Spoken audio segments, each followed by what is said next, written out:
শ্রবণ করে। কৃষ্ণকে যে যেমন ভাবে ভালোবাসে, কৃষ্ণের মুরলীর ধ্বনি সে তেমনি ভাবে শুনতে পায়। শ্রী রাধিকা শোনে বাসি ঘাটে এসো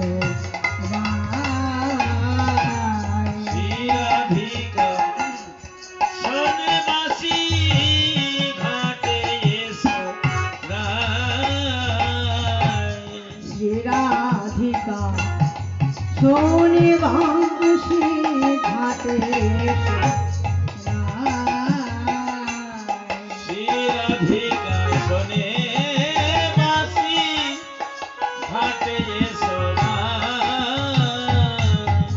রাধারানী আমার সখী মণ্ডলী নিয়ে আজ অট্টালিকার উপরে বসে বসে হরি কথা কৃষ্ণ কথা আলাপন করছেন। এমন সময় গোবিন্দের মুরলী ধ্বনি শুনতে পেল।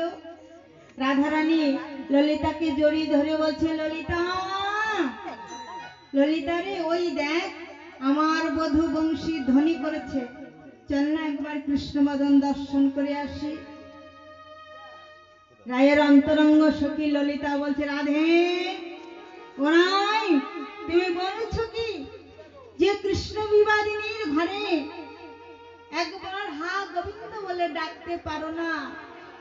সেই ঘর হইতে তুমি যাবে গোবিন্দ বদন দর্শনে, ভুলে যাও, যাওয়া তোমার হবে না।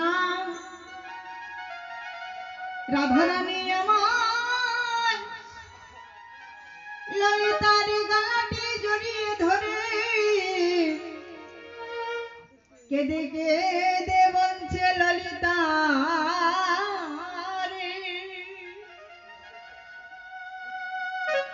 আমার ঘরের মানুষ কেউ ভালো নয়,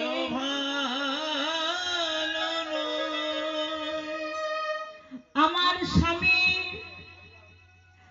আমার ননদী, আমার শাশুড়ি, এরা আমার ঘরের মানুষ, কিন্তু জানিস ললিতা কেউ ভালো নয়।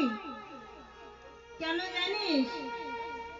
এরাই আমার কৃষ্ণ কথা বলতে দেয় না, বলতে দেয় না।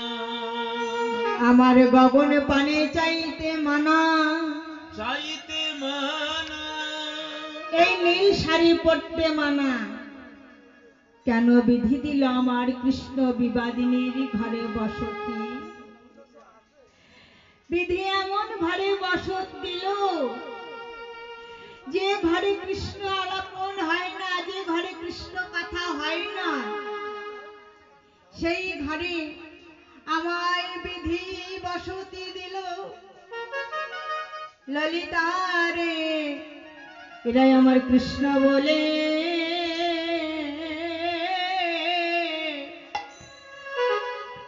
কাঁদিতে দেয় না। কৃষ্ণ বলে কাঁদিতে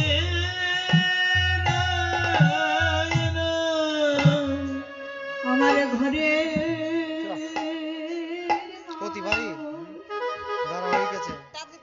মানুষ কেউ ভালো নয়, আমার কৃষ্ণ বলে